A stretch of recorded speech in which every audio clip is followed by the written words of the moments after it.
안녕하세요. 사연에 빠지다의 DJ 민영입니다. 오늘도 첫 번째 사연 시작하기 전에 구독과 좋아요 버튼 눌러주시고요. 오늘의 사연 바로 시작해 볼게요. 안녕하세요. 평소 휴식 시간에 틈틈이 사연 채널을 애청하고 있는 시청자입니다. 저는 요즘 흔히들 말하는 돌싱, 돌아온 싱글입니다. 10여 년 전에 이혼한 후 현재 혼자서 살고 있어요. 한때 평생을 약속했던 두 사람이 갈라서게 된 데에는 다들 각자의 이유가 있겠지만 저는 남들보다 조금 더 특별하다면 특별한 그런 사연을 가지고 있습니다. 오랫도록 제 마음 한켠에만 묻어두고 살았던 이야기를 여러분과 공유하고 싶어 글을 보내봅니다. 저는 미술을 업으로 삼은 사람입니다. 아주 어렸을 적부터 그림 그리는 것을 좋아했죠.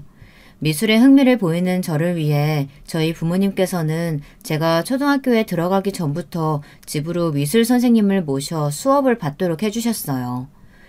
요즘에는 어린 나이에 가정 방문 수업을 받는 아이들이 많지만 제가 어렸을 적만 해도 그리 흔한 경우는 아니었습니다. 미술뿐만 아니라 저는 배우고 싶은 것이 있으면 뭐든지 배울 수 있었고요. 가지고 싶은 것이 있으면 뭐든 가질 수 있었습니다. 사업을 하시는 아버지 덕에 부유한 환경에서 자라났거든요. 흔히들 말하는 부잣집 아가씨였죠. 누뚱이 외동딸로 태어난 저는 어렸을 적부터 부모님의 기대와 사랑을 한몸에 받고 자랐습니다. 초등학교에 입학한 후에는 조금 더 전문성이 있는 미술학원에 다니기 시작했고 모든 사생대회에서 상을 휩쓸어왔습니다. 부모님께서는 그런 저를 자랑스러워하셨고 우리 딸은 미래에 유명한 화가가 될 거라며 엄지를 치켜세워 주셨습니다. 고등학교에 들어간 후 저는 미대 입시를 시작했습니다. 재료비며 학원비며 돈 들어갈 곳이 한둘이 아니었지만 저희 부모님께서는 항상 제게 아낌없는 지원을 해주셨습니다.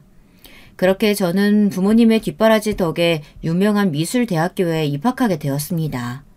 대학을 졸업하고 나서는 외국으로 유학까지 떠났습니다. 좀 더 넓은 세상에서 많은 것을 공부하며 제 작품 세계를 넓히고 싶었기 때문이죠. 부모님께서는 항상 제 의견을 지지해 주시며 제가 원하는 것을 할 수 있도록 묵묵히 도와주셨습니다. 저는 그런 부모님 덕에 항상 자신감 있고 긍정적이고 스스로를 사랑하는 자존감 높은 사람으로 자라났습니다. 몇 년간의 유학생활이 마무리되어 갈 때쯤 저는 외국에 정착하여 그곳에서 작품 활동을 시작할 예정이었습니다. 국내보다는 외국에서 작가 활동을 하는 것이 조금 더 많은 기회를 얻을 수 있을 것 같다는 생각 때문이었죠. 잘 지내지? 별일은 아니고 네 아버지가 요즘 건강이 많이 안 좋으셔. 너한테는 굳이 말하지 말라고 하셨는데 그래도 네가 알고는 있어야 할 것 같아서.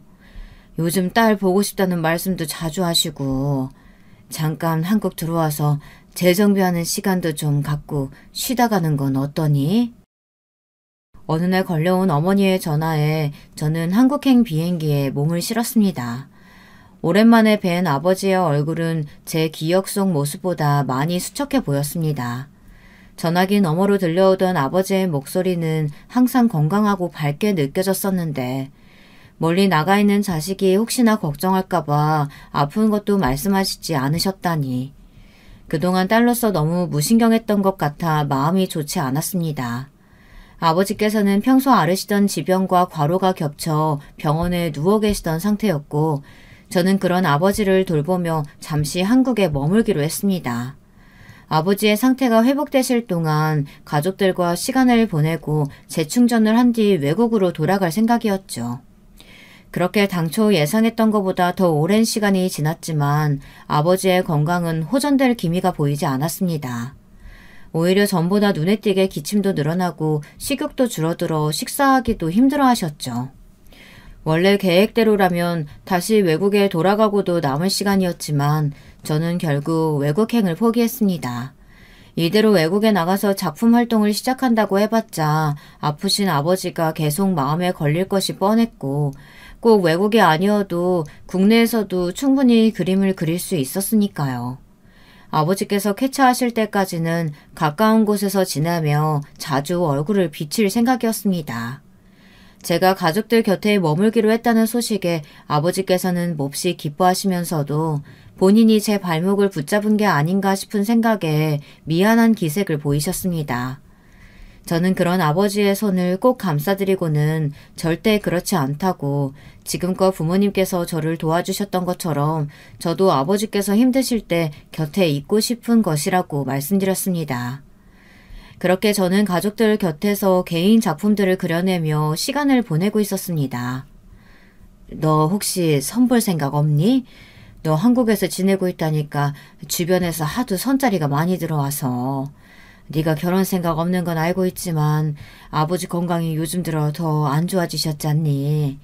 난 저러다가 네 아버지 갑자기 쓰러지는 건 아니까 걱정이다. 아버지가 말씀은 안 하셔도 너 결혼한다고 하면 좋아하실 거다. 주변에서는 다들 손주 자랑이고 난린데 너는 지금껏 애인 한 번 안 데리고 왔잖니. 엄마가 봤는데 사람 참 괜찮아 보이더라. 의사인데 인상이 좋아. 마음 편하게 가지고 한번 만나보기라도 해봐. 사실 전 결혼을 하고자 하는 생각이 전혀 없었습니다. 일단 저는 연애라는 행위 자체가 썩 잘 맞는 사람이 아니었습니다. 누군가에게 저를 맞추고 상대를 위해 저를 희생하고 관계에 매여 있고 싶지 않았습니다. 저는 항상 자유롭고 싶었거든요. 물론 저와 마음이 잘 맞는 사람을 만나 함께 시간을 보내고 감정을 교류하는 것도 참 즐거운 일이었지만 제게는 저만의 시간이나 제 작품 세계가 그에 못지않게 중요했습니다.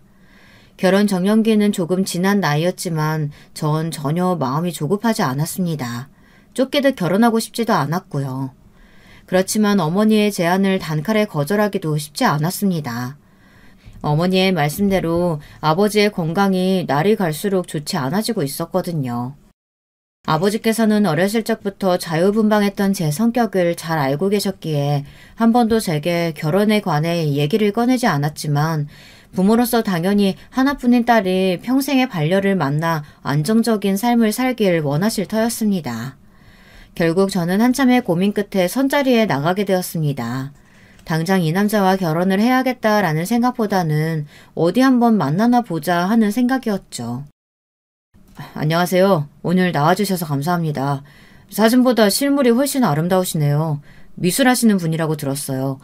저는 어렸을 적부터 공부만 하느라 미술이고 음악이고 그런 예술적인 것들에는 영 문외한이거든요. 그래서 그런지 예술하시는 분들 보면 참 멋져 보여요. 선자리에서 처음 만난 남편은 괜찮은 사람이었습니다. 예의도 바르고 멀끔하게 생긴 외모에 무엇보다도 제가 하는 일에 대해 관심이 많아 보였습니다. 남편은 피부과 의사였는데 홀어머니 밑에서 자라났다고 했습니다. 유복하게 자라온 저와 달리 어렸을 적부터 갖은 고생을 하고 커온 사람이었죠. 저희 어머니께서 혼자 저를 키우시느라 정말 고생 많이 하셨어요. 제가 어렸을 적에 사고로 아버지가 돌아가셨거든요. 고생하시는 어머니 보면서 전 죽어라 공부했어요. 내가 나중에 꼭 성공해서 어머니께 효도해야겠다는 생각뿐이었죠. 사실 이 자리도 어머니께서 하도 등 떠미셔서 나온 자리예요. 부모님들께선 다들 그렇잖아요. 자식이 얼른 결혼하고 손주도 낳았으면 좋겠고. 첫 만남부터 본인의 가족사며 속에 있는 생각들을 꾸밈없이 말하는 모습에 참 소탈한 사람이구나 라는 생각이 들었습니다. 부모님 등살에 못 이겨 선자리에 나왔다는 말에 묘한 동질감도 느꼈고요. 얘기를 나눠본 남편은 정말로 결혼에 큰 뜻이 없는 사람 같았습니다. 그런 모습에 오히려 더 호감이 갔던 것 같아요. 한 번의 선자리로 끝날 줄 알았던 만남은 그 뒤로도 이어졌습니다.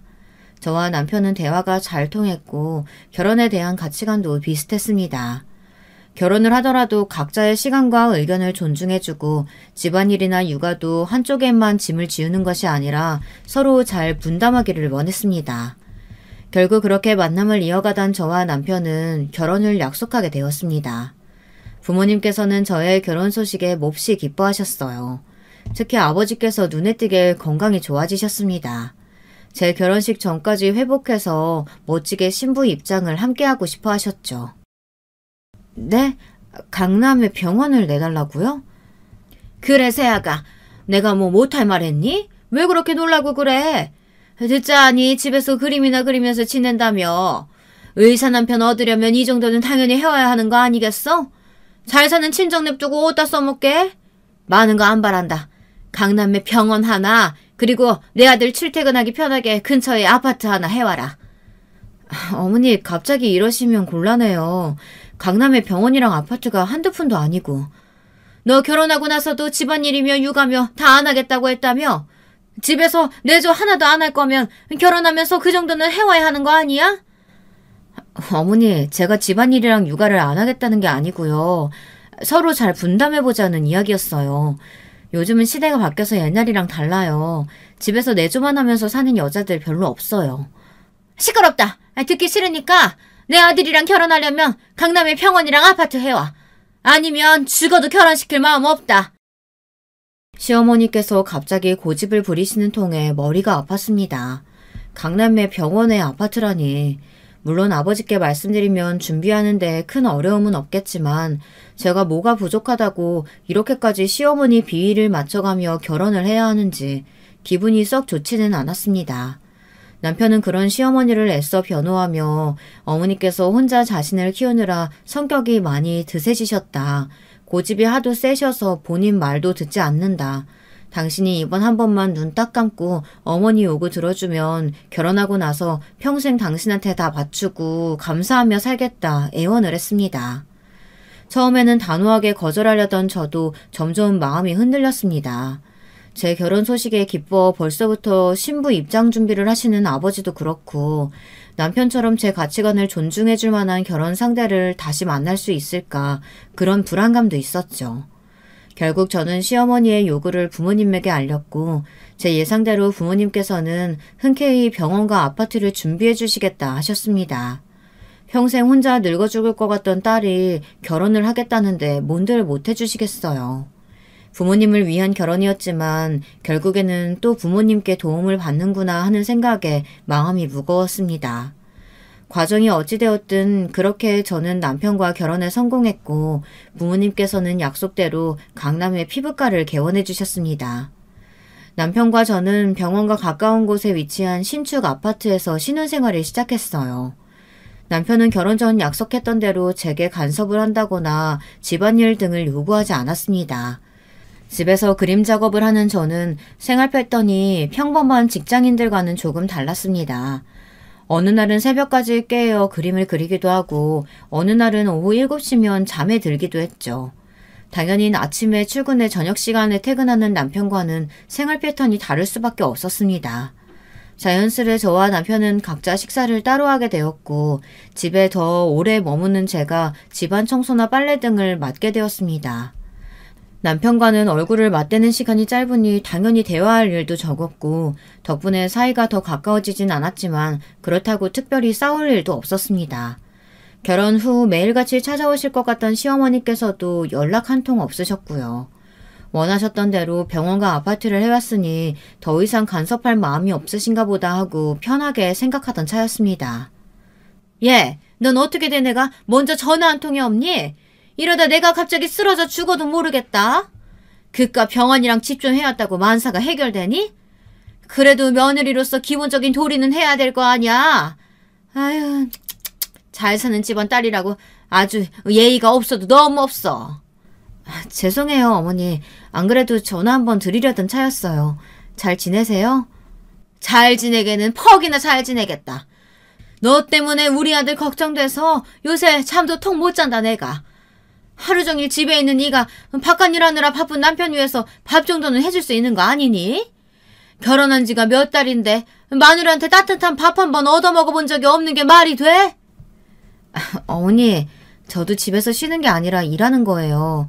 남편하고는 식사 시간도 안 맞고요. 식사 외에는 청소며 빨래며 집안일 다 제가 도맡아 하고 있어요.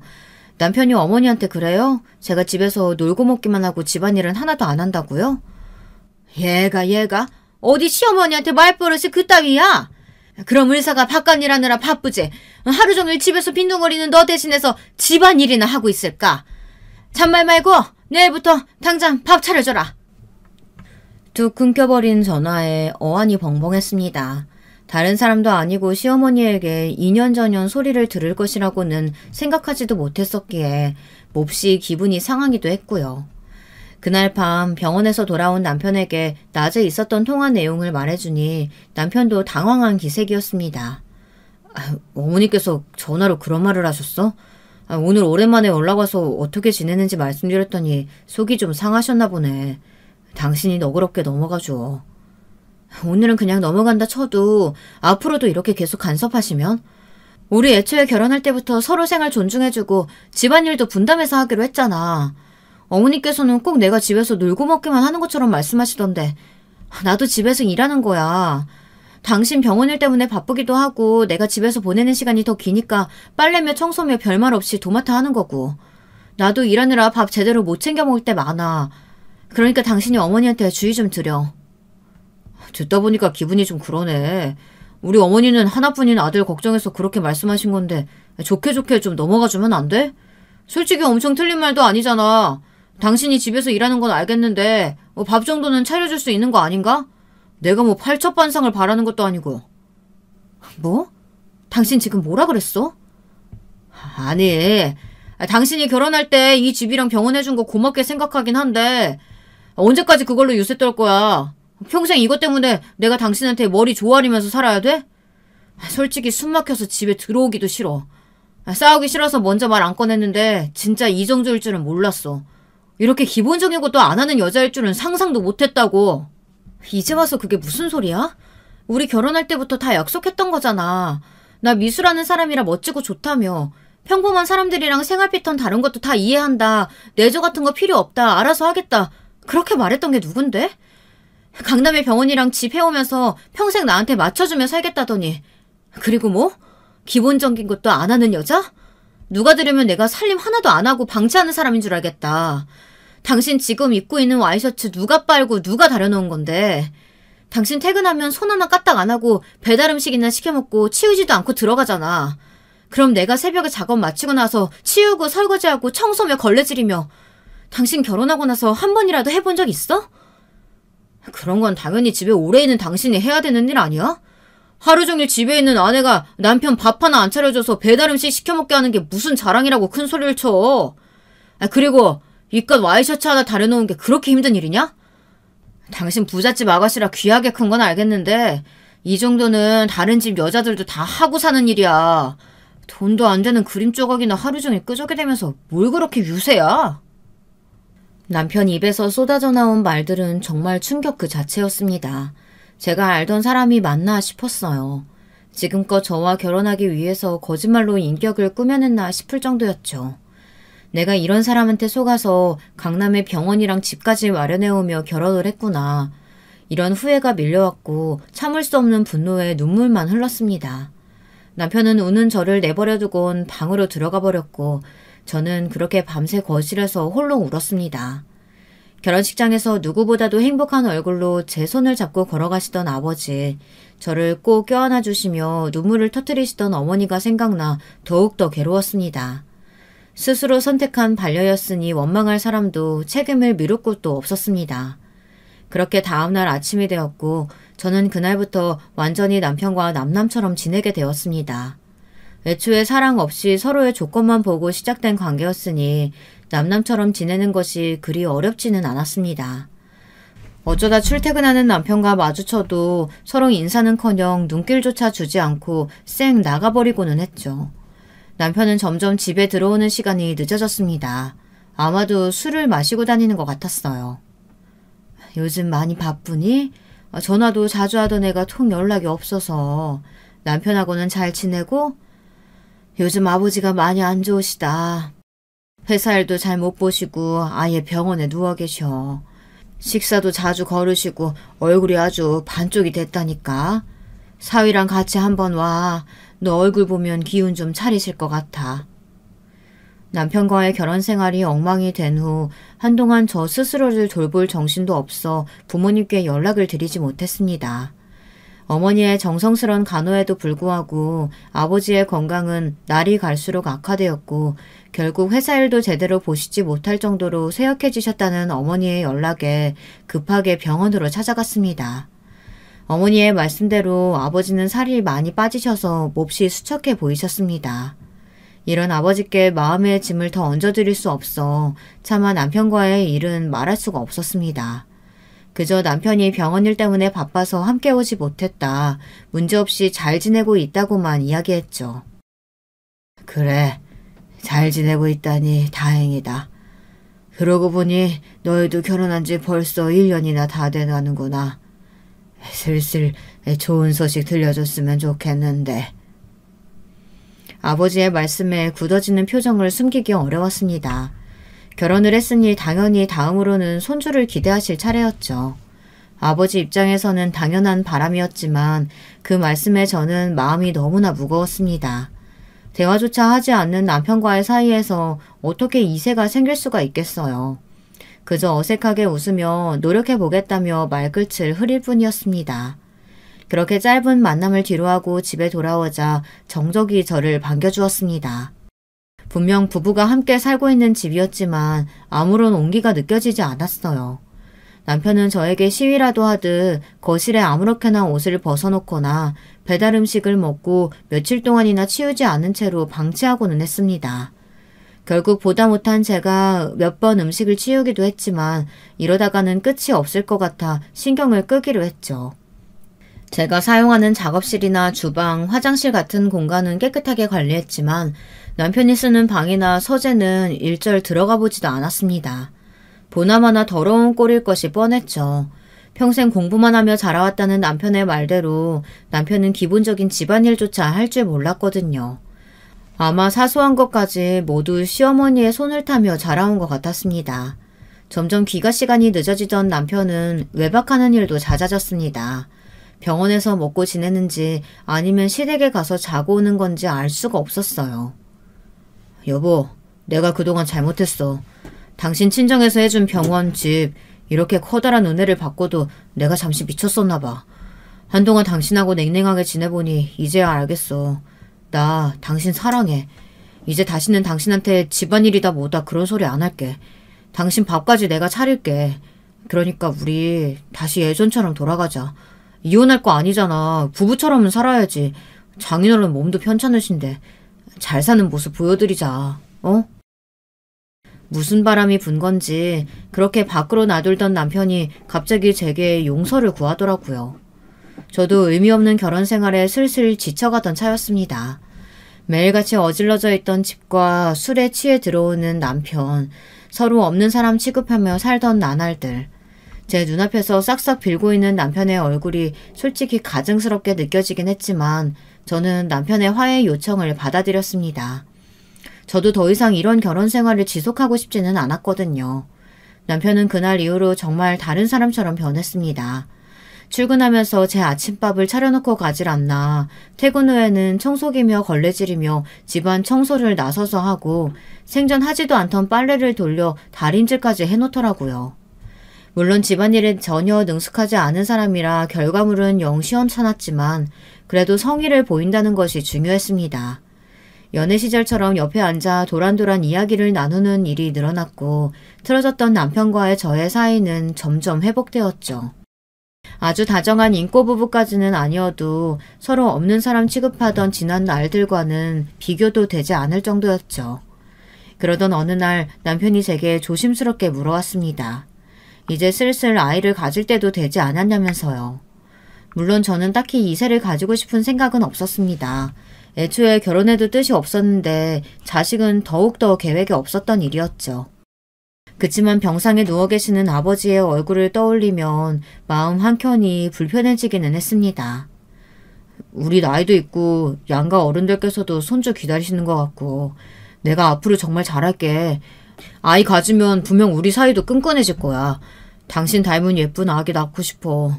우리 같이 노력해보자. 결국 남편의 부탁에 고개를 끄덕였고 그 뒤로 저와 남편은 이세를 갖기 위해 많은 노력을 기울였습니다. 아이를 갖기에 그리 젊은 나이는 아니었지만 얼마 지나지 않아 운이 좋게도 임신이 되었고 이 소식을 들으신 아버지께서는 몹시 기뻐하셨습니다. 기뻐하시는 아버지의 얼굴을 보니 저도 마음이 한결 가벼워지더라고요. 솔직히 처음에는 제 뱃속에 생명이 생겼다는 사실 자체가 참 얼떨떨했습니다. 남편은 임신한 저를 거의 신주단지 모시듯 굴었습니다.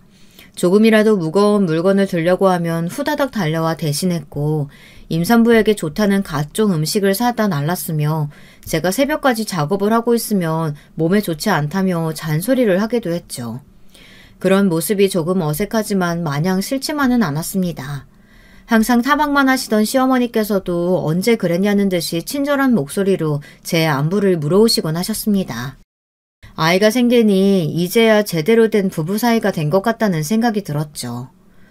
보통 임산부들은 14주에서 16주 사이에 입덧이 많이들 사라진다고 하지만 저는 이상하게도 입덧을 상당히 오래 했습니다. 그것도 아주 심한 입덧이었습니다.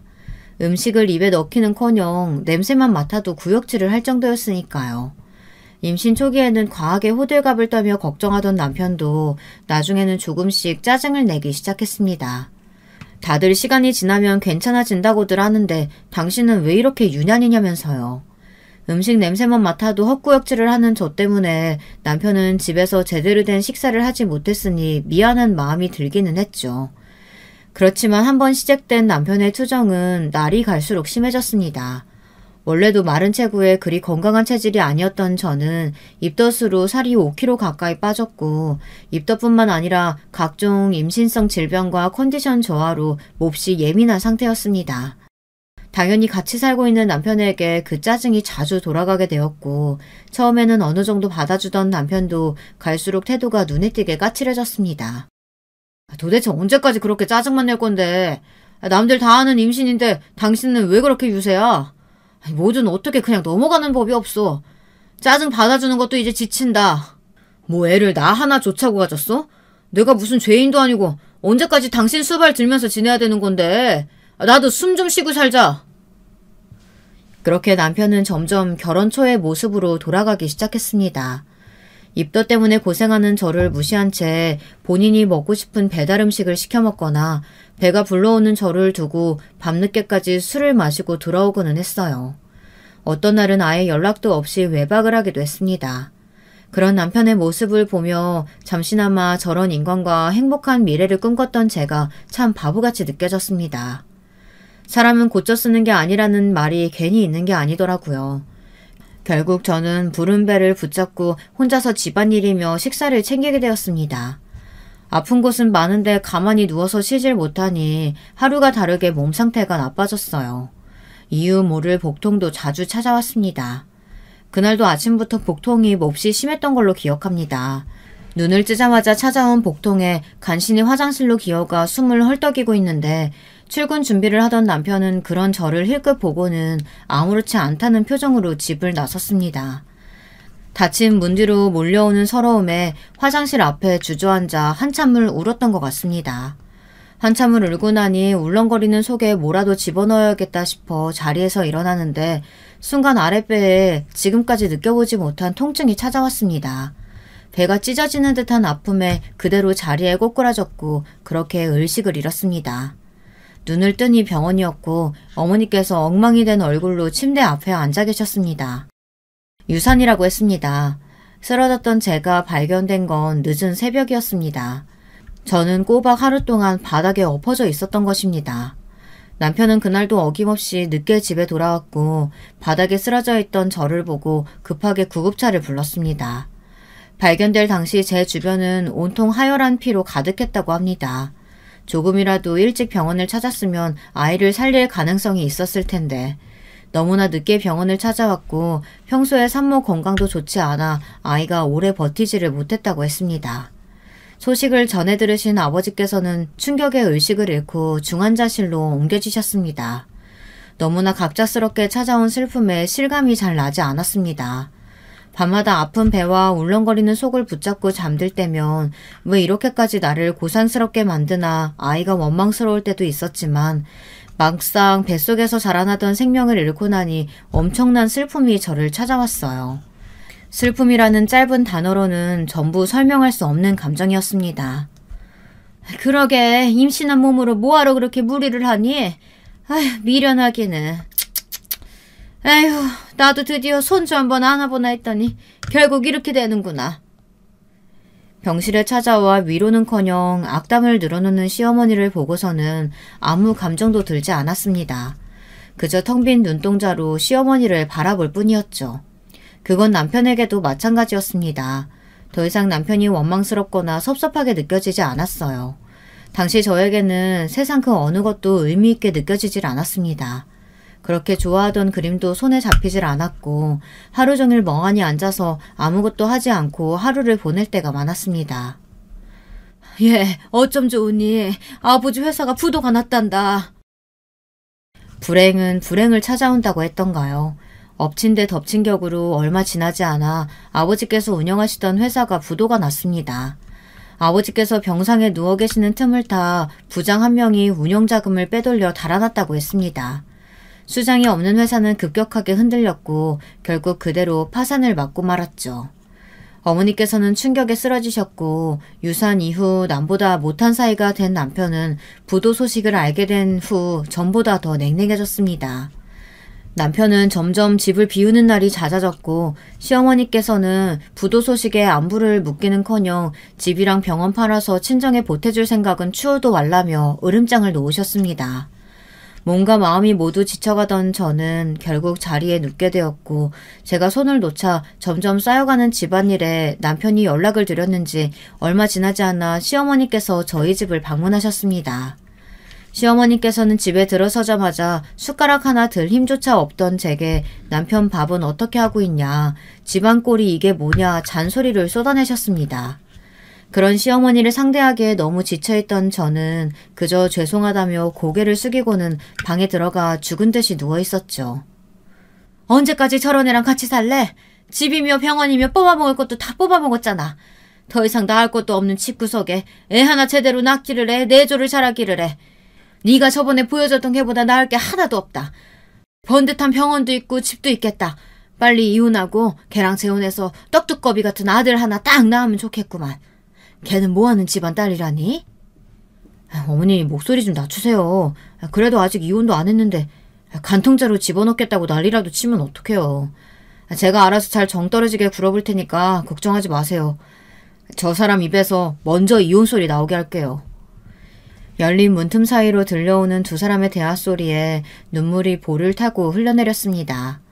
내가 겨우 이런 꼴을 보자고 피 같은 아버지 재산으로 저딴 년놈들에게 병원과 집을 가져다 바쳤구나. 과거의 스스로가 너무나 원망스럽고 비통했습니다. 가장 비참했던 것은 두 사람의 대화를 전부 들었음에도 자리에서 일어나 큰 소리로 따질 수가 없다는 사실이었습니다. 툭 치면 쓰러질 것 같은 몸뚱이에 병상에 누워 계시는 부모님, 부도난 아버지의 회사, 얼마 전 하늘로 떠나보낸 아이. 스스로가 너무나 한심했고 보잘것없이 느껴졌습니다. 재혼이니 뭐니 멀쩡한 아내를 두고 불륜을 저지르고 있는 남편에게 한마디 말조차 꺼낼 수 없을 정도로요. 그 뒤로 시어머니께서는 저희 집에 머무시며 남편의 뒷바라지를 하셨습니다. 방에 누워있는 제가 사람처럼 느껴지지도 않는 건지 아예 투명인간 취급을 하셨죠. 두 사람은 거실에서 종종 남편의 내연녀 이야기를 꺼냈고 사실상 저보고 들으라는 듯이 말하는 투였습니다. 우리 이혼하자. 당신이나 어머님이나 내가 알아서 떨어져 주기를 바라는 것 같은데 원하는 대로 해줄게. 대신 우리 친정에서 해준 이 집이랑 병원 돌려줘. 결국 먼저 이혼 이야기를 꺼낸 것은 저였습니다. 이대로 이 집에서 유령 취급 받으며 사느니 차라리 마음 편히 혼자 살 대로 돌아가고 싶었거든요. 그러나 병원과 집을 돌려달라는 제 말에 두 사람은 코웃음을 쳤습니다. 예, 너 뭔가 단단히 착각하고 있는 모양인데 병원 계약이며 사업자며 이 집 명의며 전부 우리 아들 이름으로 되어 있는데 우리가 이걸 너한테 돌려줘야 할 이유가 뭐니? 게다가 자식 하나 제대로 못 낳는 여자가 뭐가 그렇게 잘났다고 눈에 쌍심지를 켜고 이혼 얘기를 꺼내? 죄송합니다. 싹싹 빌면서 사정에도 모자를 파네. 어머님, 아무리 명의가 다 남편 이름으로 되어 있다고 해도 전부 결혼 후에 저희 친정에서 마련해준 것들이잖아요. 어머니께서 원하시는 대로 이혼해 드릴 테니 그 여자 데려와서 애 낳게 하세요. 일부러 저 들으라고 계속 얘기하시는 거 아니에요? 짝 하는 큰소리와 함께 볼이 얼얼해졌습니다. 태어나 처음으로 맞아본 따기에 눈앞이 캄캄해졌죠. 그대로 바닥에 쓰러지듯 엎어지고 나서야 상황 파악이 되더군요. 가진 거라곤 부모 돈밖에 없던 년이 손에 쥔 게 없으니 이제 눈에 뵈는 게 없나 보지? 그래, 네 말대로 훨씬 참한 며느리 데려다 손주 볼 테니까 좋은 말로 할 때 알아서 떨어져 나가라. 너 같은 애한테 돌려줄 건 아무것도 없으니까. 눈앞이 핑핑 돌고 눈물이 쏟아졌습니다. 바닥에 엎드려 숨을 헐떡이는 저를 짐승 쳐다보듯 내려다보던 남편의 눈빛이 아직도 생생합니다. 저는 그저 그 상황에서 빨리 벗어나고 싶었습니다. 부모님께서 멀쩡히 제 곁에 계셨다면 재살 분할 소송을 하든 간통죄로 고소를 하든 최소한의 무언가를 더 시도해보려 했겠지만 당시 제게는 그럴 만한 힘도 의지도 없었습니다. 결국 저는 그렇게 제가 가져왔던 것들을 모두 잃은 채로 남편과 갈라섰습니다. 솔직히 말하자면 나쁜 생각도 많이 했습니다. 그러나 병상에 누워 계시는 부모님을 생각하며 죽을 힘으로 버텼습니다. 저마저 잘못되면 아프신 부모님을 돌볼 사람이 아무도 없다는 생각에 억지로라도 잘 지내보려고 애썼죠. 그렇게 시간이 흘렀고 하늘이 저를 불쌍히 여겨주신 건지 의식이 없으시던 아버지께서 기적처럼 눈을 뜨셨습니다. 그날 아버지 품에서 얼마나 많은 눈물을 쏟아냈는지 기억도 나지 않습니다. 얼마 지나지 않아 어머니께서도 기운을 차리고 일어나셨고 그렇게 저희 가족은 다시 3명이 됐습니다.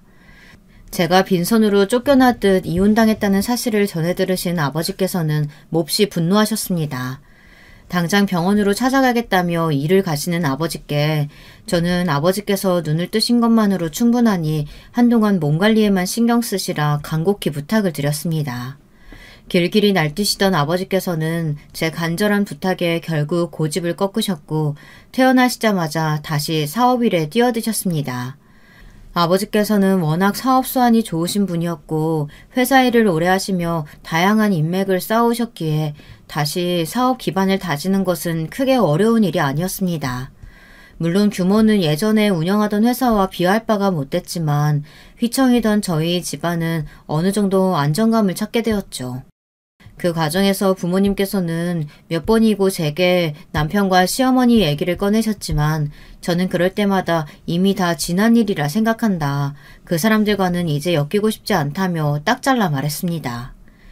그렇게 10여 년의 시간이 빠르게 흘러갔고 저는 부모님 곁에서 제 작품을 그리며 제대로 된 작가 활동을 하기 시작했습니다. 좋은 기회로 큰 전시회도 여러 번 참여했고 점점 더 이름이 알려지자 작품이 하나둘 팔리기 시작하며 벌이가 생겨났죠. 아버지의 사업도 크게 번창해서 전에 회사보다 훨씬 더 큰 규모가 되었습니다. 행복과 안정감을 찾기 위한 결혼이었는데 오히려 이혼을 하고 나서 작가 활동이며 아버지 회사며 모든 일들이 더 술술 잘 풀렸죠. 전해 듣기로 남편은 그때 그 내연녀와 재혼하여 아이도 낳고 잘 살고 있다고 했습니다. 부모님께는 괜찮다고 말씀드리긴 했지만 가끔 남편과 시어머니 그리고 얼굴도 모르는 그 내연녀와 아이를 생각하면 가슴 한켠에 원망과 억울함이 차오를 때가 있었습니다. 행복하게 살고 있을 그들을 생각하면 때로는 분노가 치밀기도 했죠. 그러나 그럴 때마다 이미 다 지나가 버린 일이다. 나와는 이제 상관없는 사람들이다 생각하며 애써 마음을 진정시키고는 했습니다. 오늘 저녁에 중요한 약속이 있으니 최대한 잘 차려입고 나와라. 그러던 어느 날이었습니다. 중요한 저녁 약속이 있다는 아버지의 말씀에 의문이 들었지만 일단 시키는 대로 예쁘게 차려입고 약속 장소를 향했습니다. 이전에도 몇 번 사업 관계자분들이나 아버지 친구분들을 뵌 적이 있어 그런 류의 만남인 줄로만 생각했죠. 약속 장소는 굉장히 고급스러운 한정식 집이었고 아버지를 따라 들어간 방에는 생각지도 못했던 사람이 앉아 있었습니다. 당신들이 여긴 어떻게? 10년 만에 만나는 남편은 몹시 당황스러워 보이는 얼굴이었습니다. 이 상황이 당황스럽기는 저도 마찬가지였죠. 그러나 아버지께서는 예상하시고 계셨다는 듯 덤덤한 표정이셨습니다. 부녀가 다정하게 나들이라도 나왔나 봅니다. 이런 비싼 식당을 다 오고. 어디 돈 많은 놈 물어서 재혼이라도 한 모양이죠? 방을 착각한 모양인데 저는 아주 중요한 약속이 있어서요. 그닥 반가운 사이도 아닌데 빨리 나가주시죠. 10년 만에 만난 장인한테 한다는 말이 겨우 그건가? 혹시나 했지만 역시나 일말의 선처도 해줄 필요가 없어 보이는군. 장인은 무슨 저 사람이랑 갈라선 지가 언젠데. 그리고 선처라니 오래 자리에 누워 계시다 보니까 머리가 어떻게 되기라도 하셨어요? 중요한 만남 있으니까 당장 딸 데리고 나가시라고요. 자네 오늘 건물주 만나러 나온 자리 아닌가? 그걸 어떻게? 아버지께서는 테이블 위로 종이봉투를 툭 던지셨습니다. 바로 내가 그 건물주거든. 연장계약서네. 지금 자네가 나와 딸 앞에서 벌레처럼 납작하게 엎드려 빌면 작성할 마음이 조금 생길지도 모르겠는데. 아버지의 말씀에 남편은 표정이 급속도로 굳어지더니 떨리는 손으로 종이봉투를 아무렇게나 뜯어냈습니다. 종이봉투 안에 들어있던 서류는 아버지 말씀대로 병원 연장 계약서였습니다. 벌벌 떨며 계약서 내용을 확인하던 남편은 이내 저와 아버지를 죽일 듯이 노려보더군요. 여기 병원 닫는다고 내가 다시 병원 못 열 것 같아? 어차피 보증금 돌려받으면 대출 좀 받아서 다른 곳에서 열면 되는 일이야. 겨우 이런 걸로 뭐? 벌레처럼 엎드려서 빌어? 남편은 들고 있던 서류를 아무렇게나 바닥에 팽개친 뒤 자리에서 벌떡 일어섰습니다. 금방이라도 주먹을 휘두를 듯한 모습에 심장이 쿵쾅쿵쾅 뛰었죠. 그래? 그렇지 않아도 요즘 병원 장사가 잘 안 되는 걸로 알고 있는데 손님들이 아주 불만이 많다지? 새로운 곳에 터 잡고 개원한다고 한들 단골이 하나도 없는데 이전처럼 병원 운영이 될까? 당신 뭐야? 요즘 병원에 이상한 소문 퍼뜨린 게 당신이야? 어? 당신들 영업방해죄로 싹 다 고소할 거야. 내가 가만 안 둘 거라고! 아버지의 말에 당황한 기색이 역력해 보이던 남편은 소리를 지르고는 도망치듯 방을 뛰쳐나갔습니다. 도무지 이해가 되질 않는 상황에 혼란스러운 눈으로 아버지를 바라보니 아버지께서는 그제야 제게 그동안의 일들을 말씀해 주셨습니다. 10년 전 부모님께서 병상에 누워 계시고 제가 빈손으로 이혼당했던 그때부터 아버지께서는 복수의 칼날을 갈아오셨다고 합니다. 너는 괜찮다고 다 지난 일이라고 말하긴 했지만 어떻게 이런 일을 당하고도 속이 괜찮을 수가 있겠니? 가만히 묻어둔다고 해결될 상처가 아니야. 나는 네 속이 그렇게 까맣게 타들어가는 꼴 도저히 두고 볼 수 없었다. 아버지께서는 차곡차곡 모아오셨던 돈으로 계약이 끝나는 시점에 맞춰 남편의 병원 건물을 구입하셨습니다. 다행히도 해당 건물에 원래 건물주와 친분이 있던 사이라 매매가 수월했죠. 그리고 남편에게 월세를 5배 올리지 않으면 재계약은 없을 것이라고 통보했습니다. 그렇지 않아도 최근 들어 병원에 도는 이상한 소문들로 손님이 부쩍 줄어들었던 탓에 사정이 어려웠던 남편은 건물주를 설득하기 위해 자리를 마련했던 것이었죠. 병원에서 도는 소문들이란 남편의 피부과에서 진료를 받고 오히려 상태가 좋지 않아졌다거나 싸구려 제품들을 사용한다거나 원장이 직접 진료를 보지 않고 간호사들에게 전부 맡기고 다닌다는 등 대부분 병원 서비스에 관련된 이야기들이었습니다. 남편을 음해하기 위해 거짓으로 꾸며낸 소문이신 거냐 물으니 아버지께서는 고개를 저으셨습니다. 너도 기억하지? 네 남편이 병원 처음 열었을 때 손님이 하도 없어서 내 지인들한테 소개해줬던 거 말이야. 나중에서야 전해 들었는데 그때부터 병원 서비스에 문제가 있던 모양이야. 그동안은 내 얼굴 봐서 참고 다녔었는데 다들 네가 이혼했다는 사실 알고는 발길을 끊었다고 하더라. 난 거기에 그저 몇 마디 얹어서 소문이 돌게끔 했을 뿐이지. 원래 아니 땐 굴뚝에는 연기가 나지 않는 법이야. 그렇게 저는 복잡한 마음으로 집에 돌아왔고 얼마 지나지 않아 남편은 결국 병원 문을 닫았다고 하더라고요. 아버지께서는 보증금을 남편의 아내, 즉 내연녀에게 전달했다고 하셨습니다. 사실상 아버지의 주머니에서 나온 돈인데 그 돈을 다시 돌려줘야 하다니 법이란 게 참 억울하게 느껴질 때도 있구나 하는 생각이 들었죠.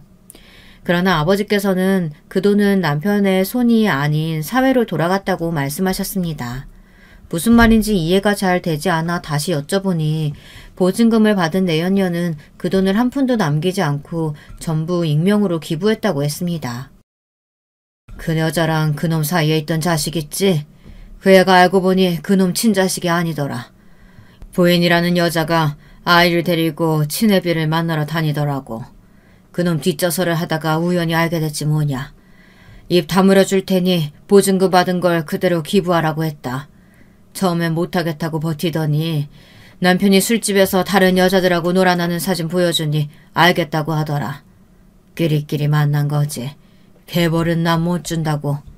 지 새끼는 아니지만 가정도 있는 놈이 아직도 정신 못 차리고 그러고 다니고 있으니 아휴. 보증금을 돌려받지 못한 남편은 얼마 지나지 않아 어떻게 주소를 알았는지 저희 집 앞에 찾아왔습니다. 기세 등등했던 모습은 어디 가고 아주 초췌한 얼굴이더라고요. 그런 남편의 옆에는 못 본 새에 몹시 수척해지신 시어머니도 함께였습니다. 두 사람은 아스팔트 위에 무릎을 꿇고는 제 앞에 머리를 바짝 숙였습니다. 내가 정말 잘못했다, 아가. 너한테 죽을 죄를 지었어. 제발 한 번만 도와주렴. 내가 이렇게까지 빌 테니 제발. 이 늙은이가 불쌍하지도 않니? 불쌍하기는요. 불쌍한 건 당신들 손에 빈털터리로 쫓겨났던 10년 전의 저겠죠. 아니, 이제 보니 좀 불쌍하긴 하네요. 그 연세에 다 큰 아들 뒷바라지 하시느라 아스팔트 바닥에 무릎까지 꿇으시고. 미안하다. 그때 네가 유산했을 때 내가 얼마나 가슴이 미어졌는지 모른다. 손주가 어찌나 보고 싶었는지. 그래 맞아. 애가 무슨 죄가 있겠니. 그래도 애는 먹여 살려야 하지 않겠어? 응? 애요? 아, 그 내연녀 사이에서 나왔다던. 근데요 어머니, 그 아이 이상하게 남편은 하나도 안 닮지 않았어요? 부인은 왜 갑자기 이유도 없이 보증금을 전부 기부해버렸을까요? 의심해 보신 적 없으세요? 당신 그게 무슨 말이야? 우리 애가 내 친자식이 아니라는 얘기야? 그걸 왜 나한테 물어봐. 돌아가서 지금 네 부인한테 물어봐야지. 남의 집 앞에서 행패 부리지 말고 빨리 꺼져. 당신, 아니 여보. 우리 예정을 생각해서라도 제발 도와주라.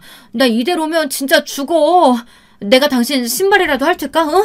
어떻게 하면 용서해줄래?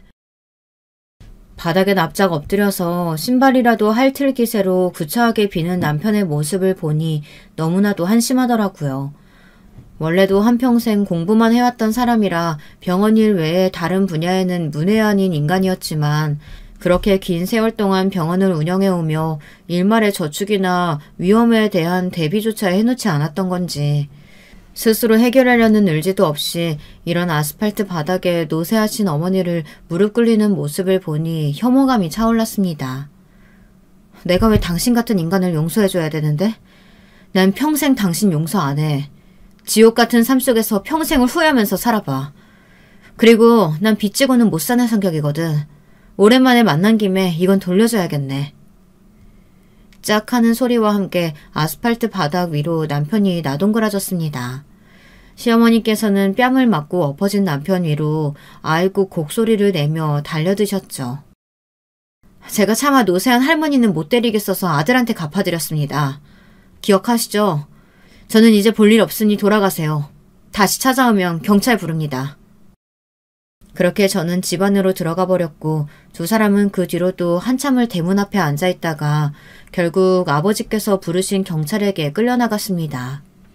그 뒤로 전해 듣기로는 남편은 내연녀와 친자 문제로 싸우다 결국 이혼했다고 합니다.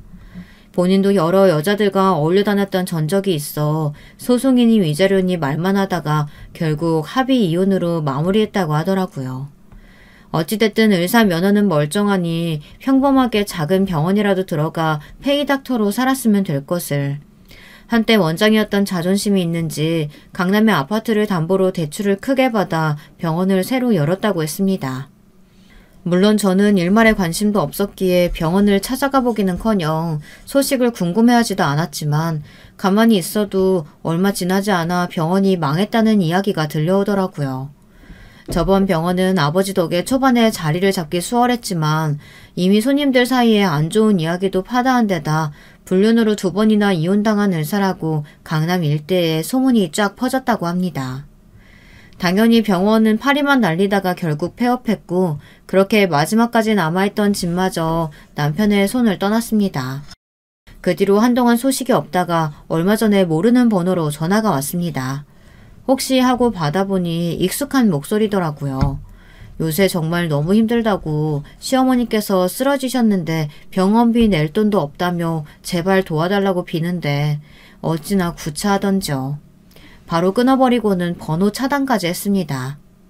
남편의 병원이 있던 자리에 저는 저만의 갤러리를 열었습니다. 아버지께서 그 장소를 제가 원하는 대로 사용할 수 있도록 해주셨거든요. 그동안 그려왔던 그림들도 전시하고 한켠에는 작업실도 만들어 계속 그림을 그리고 있습니다. 결혼은 정말 제 인생의 무덤이었던 것 같아요. 제 스스로 묫자리까지 만들어 들어갔지만 결국엔 스스로 파헤치고 나왔으니 참 다행이죠. 손주를 보고 싶어 하셨던 아버지께서는 이제 그런 건 다 필요 없다며 다른 무엇보다도 저의 행복이 가장 중요하다고 말씀해 주십니다. 아버지의 말씀대로 전 지금 혼자서도 너무나 행복합니다. 남은 인생 누군가의 아내, 누군가의 어머니가 아니라 저라는 사람 자체로 아버지 어머니 곁에서 오랫도록 작품 활동하며 행복하게 살아가고 싶습니다. 여러분, 두 번째 사연 시작하기 전에 좋아요, 구독 꼭 눌러주실 거죠? 그럼 두 번째 사연 바로 시작합니다. 안녕하세요. 저는 서울 강남에 사는 50대 후반 여자입니다. 남편이 퇴근하기 전에 시간이 남으면 유튜브로 사연 듣는 게 취미라 자주 듣다가 제 얘기도 소개하고 싶어서 제보하게 됐어요. 자식들도 이제 다 커서 집에 있는 시간이 없고 또 요즘 제 인생에 변화가 있어서 이번 기회에 용기 내어 제보합니다. 태어나길 서울 토박이로 태어났고 우리 집, 그러니까 친정은 어릴 때 여유가 많은 집이었습니다. 듣기론 친가도 외가도 다들 잘 사는 집이었는데 특히 외할아버지가 장사로 수완이 꽤 좋으셨대요. 그래서 막내딸인 엄마에게 재산도 많이 주셨는데 엄마의 딸인 저를 너무나도 예뻐하셔서 제가 갈 때마다 용돈도 두둑하게 주시고 온갖 지원은 다 해주셨습니다. 엄마가 막내라서 외할아버지는 제 친구들의 할아버지들보다 더 나이가 많으셨는데 겉모습만 보면 상당히 정정하셔서 우리 할아버지가 더 젊어 보이셨어요. 외할아버지는 제가 고등학교 1학년 때 돌아가셨는데 저는 그때 우리 엄마가 우는 모습을 태어나서 처음 봤습니다. 외할아버지는 암으로 돌아가셨는데 돌아가시기 전에 아프셨을 때도 엄마와 제가 병원에 가면 반응을 특히 많이 하셔서 저도 너무 슬퍼서 한동안 정신을 차릴 수가 없었어요. 외할머니는 제가 대학생 때 돌아가셨고 두 분의 재산은 외삼촌들과 엄마가 나누어 가졌는데 꽤 많은 돈이었습니다. 두 분이 돌아가시기 전에도 친가도 잘 살았고 외할아버지가 우리 집에 특히 애정을 주셔서 저는 어릴 때부터 상당히 유복하게 자랐어요. 우리 아버지는 은행에 다니셔서 벌이가 적지 않았죠. 동네에서 우리 집이 유난히 컸고 옷도 제 옷이 제일 좋고 예뻤습니다. 그렇다고 사치를 부리는 편은 아니라 그냥 적당히 여유롭게 자랐는데 덕분에 특별한 구김살 없이 자랄 수 있었어요. 그리고 전 외동이라 부모님의 사랑을 독차지하며 컸습니다. 어릴 땐 친구들처럼 오빠나 언니 혹은 동생이 있었으면 좋겠다고 생각했는데 어느 순간 혼자도 좋더라고요. 무엇보다 엄마가 저랑 함께하는 시간이 많아서 나중엔 외동을 즐겼습니다. 그렇게 전 자라서 대학에 가게 됐는데 저 때만 해도 여자가 대학에 가는 경우는 별로 없었어요. 제 전공은 국어국문학이었고 대학 생활은 아주 즐거웠답니다. 그리고 저는 거기서 지금 남편을 만나게 됐는데 첫사랑은 아니었고 오히려 첫사랑과 헤어졌을 때 저를 옆에서 놀리던 동기였어요. 제 첫사랑은 동아리 오빠였는데 지금 생각해도 멋있는 사람이었습니다. 제가 첫눈에 반해서 들이댔는데 이미 그 오빠는 너무 예쁜 선배 언니가 여자친구로 있었어요. 그래도 저는 10번 찍어 안 넘어가는 나무 없다고 끝까지 몇 년을 들이대서 결국엔 사귀었는데 2개월 만에 대차게 차였어요. 첫사랑이었고 태어나서 남자친구를 처음 사귀었던 첫연애라 헤어지고 너무 슬퍼서 동기들을 돌아가며 불러서 술을 마셨습니다. 그때는 이별하면 세상이 무너지는 줄 알았고 제 인생은 거기서 끝나는 줄 알았죠. 남편은 그때 그냥 동기 중 한 명이었는데 제 술친구였어요. 너무 슬퍼서 남편을 앞에 두고 울고 있으면 저를 달래주던 건 아니고 그냥 앞에서 실실 웃으며 자기가 선배한테 다시 사귀라고 말을 대신 전해줄까 하며 놀렸습니다. 처음엔 그게 얄미웠는데 시간이 지날수록 같이 울어주던 동기들도 고마웠지만 저렇게 제 슬픈 감정을 없애준 남편이 참 고맙더라고요. 그러다 보니 저도 남편을 자주 불러냈고 그렇게 둘이 지낸 시간은 길어져서 결국 우린 사귀게 되었습니다. 결혼하고 한 사실인데 남편은 애초에 제가 첫사랑이라고 하더라고요. 그래서 제가 동아리 선배와 헤어졌을 때 너무 기뻤다고 합니다. 그것도 모르고 저는 남편을 불러내어 저를 위로해달라 했던 거죠. 선배와 사귈 때는 연애하는 내내 설레고 좋아서 어쩔 줄 몰랐는데 남편과 만날 땐 그냥 진짜 친구 만나는 기분이었는데 대신 남편을 만나는 내내 너무 웃어요. 웃겨서 시간 가는 줄 모르는 그런 친구들 있잖아요. 남편이 딱 그랬는데 선배와 사귈 땐 저를 꾸며내고 어떻게든 좋은 모습만 보여주려고 애썼는데 남편을 만날 땐 제 밑바닥까지 보여줄 수 있었습니다. 처음에는 그래서 남편과 결혼하진 않겠다고 생각했는데 시간이 지날수록 주변에서 언니들이 제 마음이 편할 수 있도록 하는 남자가 진국이라며 결혼을 부추겼어요. 때마침 남편도 저와 결혼하겠다고 만날 때마다 꽃다발을 들고 와서 마치 세뇌하는 것처럼 결혼하자고 연부를 외웠습니다. 언니들 말대로 평생 살 건데 내가 가장 편하고 나를 다 내려놔도 아무 문제가 없는 사람과 결혼하는 게 맞다 생각하기도 했고 또 다른 남자를 만나기엔 제 성격상 귀찮고 또 그 새로운 사람을 만나서 알아가는 과정이 저한텐 버거워서 남편의 결혼하자는 요구를 승낙하게 되었습니다.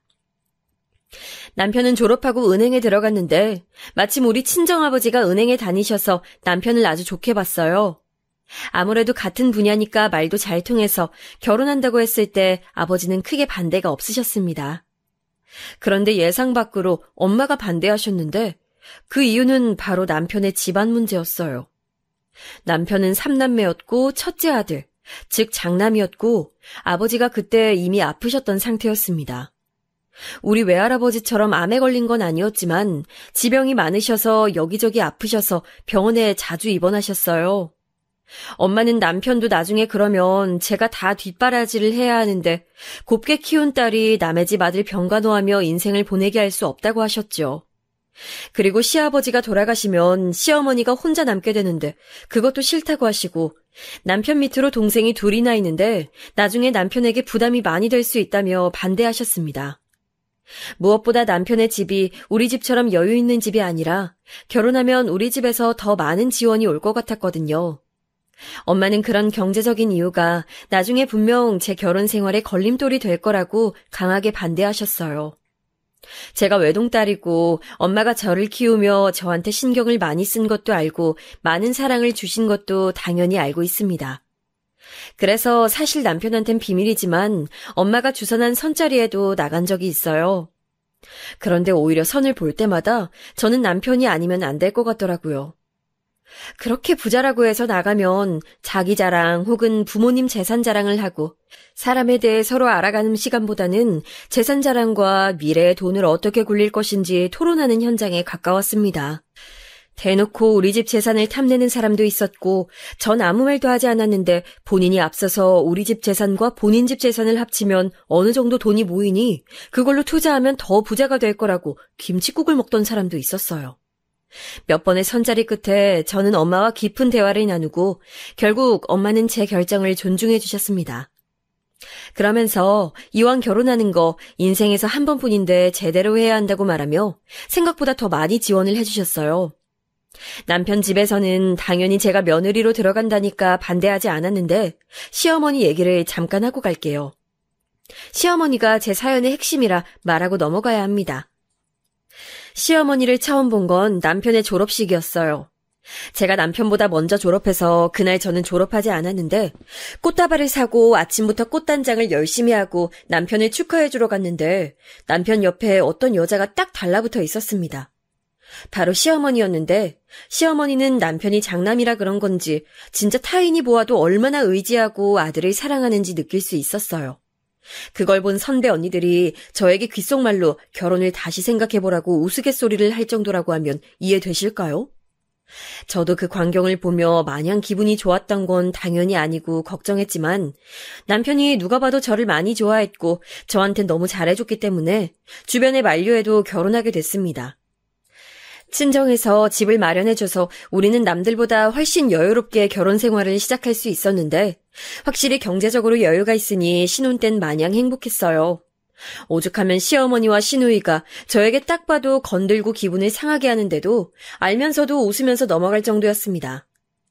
하지만 그렇게 좋았던 기간도 3개월이 끝이었고 그 뒤로는 시댁 때문에 저는 화가 나는 사건들이 생기게 됐어요. 가장 첫 번째로는 시아버지가 아프셨다고 했잖아요. 그런데 저도 외할아버지가 병원에서 오래 계셔서 어느 정도는 알고 있었는데 병원비가 진짜 예상보다 훨씬 비쌌어요. 시댁은 이미 시아버지의 병원비를 대느라 빚도 많은 상태였는데 우리 집이 잘 사는 것을 알게 된 뒤로는 시어머니는 저에게 돈을 빌려달라고 대놓고 말했는데 마치 맡겨놓은 것처럼 부탁하더라고요. 하도 뻔뻔하게 부탁해서 어렸던 저는 이상하다고 생각하지도 못할 정도였습니다. 네 시아버지가 아프니까 지금 식구들이 얼마나 속상하니. 시아버지가 빨리 나아야 아가 너도 행복하잖아. 그치? 그러니까 조금만 도와줘. 시어머니는 그렇게 저한테 종종 돈을 가져가셨는데 이왕 결혼한 거 저는 잘 보이고 싶은 마음도 있었고 무엇보다 돌아가신 외할아버지가 생각나서 돈을 줬습니다. 엄마가 저에게 혹시 살면서 무슨 일이 생기면 쓰라고 하셨던 비상금이 있는데 그 돈은 결혼 전에 제가 성인이 되자마자 주신 돈이었어요. 그걸 대학생 때 딱히 쓸 일이 없었는데 남편도 모르는 돈이라 쉽게 시어머니에게 줄 수 있었습니다. 저는 여유로운 집안 형편에 맞게 사치를 부리지도 않았고 애초에 저를 꾸미는 것에 딱히 관심이 없었거든요. 그런데 시어머니는 제가 돈을 몇 번 빌려주니까 제가 지갑으로 보였던 건지 돈을 빌리는 빈도가 늘어나고 돈의 액수도 점점 커져 제 비상금은 금방 바닥을 보이게 됐습니다. 엄마가 알면 뭐라 하실 것 같아 거짓말을 하고 아버지에게 말해 도와주기도 했는데 그러니까 더 시어머니의 요구는 날이 갈수록 늘어났고 결국 저는 남편과 엄마에게 털어놨는데 그 계기로 아이가 생기기 전에 이혼할 뻔도 했어요. 엄마는 이게 무슨 일이냐고 화냈고 아버지도 이유가 그거인 줄 몰랐다며 주라는 대로 다 주면 어떡하냐고 저를 혼내셨습니다. 이 사실을 알고 남편도 시어머니에게 왜 자기 몰래 며느리에게 돈을 가져가냐고 화내고 집안이 뒤집혀서 난리도 아니었어요. 신혼 때고 또 그냥 앞으로 이러지 말자고 자세한 액수는 제가 말하지 않았기 때문에 그냥 넘어가게 됐는데 이 계기로 시어머니와 제 사이가 조금 어색해졌습니다. 나중에 알게 된 사실로는 그 돈이 오로지 시아버지의 병원비로 쓰인 게 아니고 시누이의 옷을 사는데도 사용이 됐다고 하더라고요. 그때 저는 전혀 몰랐기 때문에 순진하게 우리 외할아버지처럼 아파서 돌아가시는 경우가 없도록 병원비라고 생각하고 돈을 넘겼습니다. 시아버지는 아파서 병원에 입원도 자주 하셨고 집에 있어도 기운이 없어 저에게 뭘 바라거나 하지 않았어요. 그냥 당신의 아들과 결혼해줘서 고맙다는 말을 오히려 하셨죠. 남편은 3남매 중 장남이라 동생이 둘이었는데 제가 결혼했을 땐 둘째 도련님은 대학생이었고 막내 시누이는 고등학교를 졸업하고 동네 회사에서 경리로 일하고 있었어요. 남편은 우리 친정에서 집을 사줘서 따로 살았는데 시동생들은 아직 시어머니랑 살고 있었거든요. 그런데 제가 시댁에 갈 때마다 시누이가 얼마나 얄미웠는지 몰라요. 저는 요리를 살면서 해볼 일이 별로 없기도 했고 또 관심도 없어서 잘하지 못했는데 시어머니는 본인이 요리를 가르쳐준다고 저를 시댁으로 종종 부르셨습니다. 그래서 남편은 출근했으니 저도 혼자 집에 있으면 심심하니까 시댁에 가서 요리를 배워야지 생각하고 갔더니 퇴근한 시누이가 제가 한 요리를 맛보고 이게 뭐냐고 대놓고 면박을 주더라고요. 시어머니가 가르친 대로 한 요리인데 어찌나 뭐라 하던지 너무 민망했습니다. 아니, 언니는 이렇게 요리하는데 오빠가 뭐라 안 해요? 그냥 별말 없더라고요. 잘 먹던데요. 심지어 잘 먹어서 살쪘잖아요. 우리 오빠지만 진짜 보살이다, 보살. 언니, 우리 엄마한테 요리 많이 배워요. 소금을 넣으니 살이 찌죠. 남편은 제 말대로 진짜 그냥 제가 한 요리는 잘 먹기도 했었고 무엇보다 엄마가 제 요리 실력을 알기도 했고 결혼해서 처음 살림하게 된 딸이 걱정된다고 집에 일하시는 이모를 몇 번 보내주셨거든요. 제가 어릴 때부터 우리 집에서 일하셨던 이모라 제 입맛을 아니까 종종 남몰래 와서 요리를 해주셨는데 요리 솜씨가 워낙 좋으셨던 분이라 남편도 잘만 먹었어요. 저는 시어머니보다 일하던 이모에게 요리를 배웠고 나중에 그 솜씨로 시댁 가서 요리했더니 진짜 그렇게 아프셔서 기운이 없던 시아버지가 밥을 한 그릇 다 비우실 정도였습니다. 저한테 고맙다고 하실 정도였는데, 근데 그걸 보고 시어머니가 뭐라고 했는지 아세요? 역시 나한테 배워서 요리가 늘었네. 앞으로도 와서 배워. 요리도 해야 느는 거야. 알겠니? 저기에 뭐라 대답해야 할지 도저히 몰라서 가만히 있었더니 시누이도 옆에서 본인 엄마의 음식 솜씨가 워낙 유명해서 이웃들이 와서 일부러 밥을 먹고 간다고 하더라고요. 그런데 진짜 제가 시누이와 시어머니가 얄미워서 그런 게 아니고 진짜 시어머니의 요리 솜씨는 객관적으로 별로입니다. 오죽하면 남편이 결혼하고 제가 한 요리를 먹고 살이 10kg이 넘게 찔 정도였어요. 평생을 살이 찐 적 없는 남편이라 결혼 전에 너무 말라서 저는 남자가 왜 이렇게 말랐냐고 물어볼 정도였는데 결혼하자마자 제 요리를 먹고 찐 남편은 김치찌개가 이렇게 맛있는 음식인 줄 몰랐다고 할 정도였어요. 저한테 막 심하게 시집살이를 시키진 않았는데 이런 식으로 감정을 상하게 하는 시어머니와 시누이 때문에 저는 시댁 가는 것을 좋아하지 않았습니다. 그런데 시어머니는 장남에 대한 사랑이 엄청나서 시댁에 간 날이 일주일만 지나도 얼굴을 까먹을 정도라고 집에 오라고 계속 전화해서 안 갈 수도 없었어요. 가기가 싫어서 남편만 보내려고 했더니 남편이 그래도 결혼했는데 혼자 가면 남들이 뭐라고 생각하겠냐고 저를 꼭 데려갔습니다. 남편은 저한테 진짜 최고의 남편이었는데 돈도 잘 벌고 무엇보다 다정하고 웃겼어요. 저는 웃긴 사람이 이상이었던 적은 없는데 남편을 만나고 나니까 제가 웃는 상황이 많아서 친구들에게 웃긴 사람과 결혼하라고 할 정도였습니다. 장남한테 엄청나게 의지하는 시어머니는 남편에게 진짜 하루도 빠짐없이 전화하고 집에 무슨 문제가 생기면 무조건 남편에게 먼저 연락하셨어요. 분명 집에 도련님이 있는 것을 저는 알고 있는데 시아버지가 상태가 안 좋아지면 병원도 119도 아니고 은행에서 일하는 남편에게 제일 먼저 알리셨습니다. 시아버지는 입원과 퇴원을 반복하셨는데 거기에 대한 비용을 우리 집이 제일 많이 지출했어요. 둘째 도련님이 대학교를 졸업하고 취업해서 돈을 벌어도 막내 시누이가 격리 일을 하며 돈을 벌고 있어도 결혼한 우리 남편이 제일 많이 돈을 줬습니다. 만약 우리 친정이 여유 있지 않았으면 아마 우리 부부는 결혼하고 1년 만에 길바닥에서 생활했어야 할 거예요. 물론 시어머니가 일하고 있지 않아 수입이 없었기 때문에 자식들이 돈을 모아서 시아버지 병원비와 시어머니 생활비를 드려야 한다는 사실은 저도 알고 결혼했으니 어느 정도 예상은 했었어요. 하지만 저도 아이를 가질 계획이 있었는데 자꾸 월급의 반이 넘게 시댁으로 빠지니 현실적인 문제가 생겨서 남편과 진지하게 얘기도 많이 했습니다. 하지만 대화의 끝은 항상 시어머니가 3남매를 키우느라 특히 장남인 남편의 대학을 보내겠다고 막내 시누이는 대학도 못 갔으니 어쩔 수 없다는 결론이 나왔어요. 남편은 잘하면서 자기가 제일 지원도 많이 받았고 첫째라 부모님의 기대도 있으니 그걸 갚아야 한다고 했고 외동이었던 저는 형제가 있으니 어쩔 수 없나 생각하고 동의했습니다. 결국 부족한 생활비는 우리 친정에서 사정을 알고 도움을 주어 해결했는데 돈도 문제였지만 결혼하고 남편은 아직도 그 집의 아들 역할을 많이 했어요. 물론 저도 이해는 하지만 문제는 그 정도가 지나쳤다는 겁니다. 이미 결혼해서 차를 타고 30분 거리에 있으니 웬만한 일은 도련님도 집에 있으니까 도련님과 시누이의 도움을 받았으면 좋겠는데 시어머니는 시아버지가 병원에 입원해야 하는 일이 있으면 항상 우리 남편을 불렀어요. 또 퇴원할 때도 남편을 부르고 그러다 보니 주말은 시댁에 가는 게 당연했고 소중한 쉬는 날도 시댁에 가야 했죠. 그러다 제가 첫째를 임신하게 됐는데 어느 날은 저도 참다가 빵 터져버린 날이 있습니다. 제가 임신 중에 다행히 첫째 때는 입덧도 없었고 몸도 건강했어요. 그래서 너무 집에만 있어도 좋지 않대서 일부러 친정도 자주 방문하고 했습니다. 하나밖에 없는 외동딸이 임신했다고 하니까 부모님도 저에게 신경을 많이 쓰셨고 또 제 건강에 대해 걱정하셨어요. 그런데 그날은 제가 남편과 같이 시간을 내서 산부인과로 방문하자고 한 날이었습니다. 정기검진이었는데 갑자기 아침에 시어머니가 전화가 와서 울면서 시아버지가 아프다고 병원에 같이 가자는 거예요. 그날 전에는 저도 남편에게 웬만하면 시댁에 보내줬는데 그날은 저랑 같이 병원에 가는 날이었고 심지어 그 이유도 임신 때문이었는데 시아버지 때문에 또 시댁에 불려가는 남편을 볼 수가 없었습니다. 아니, 꼭 가야 하는 거야? 오늘 몇 주 전부터 힘들게 예약 잡은 거잖아. 아버지가 아프시다는데 어떡해. 나도 이런 적이 처음이라 너무 힘들다. 그럼 나 혼자 가? 병원을? 당신 마누라는 걱정 안 돼?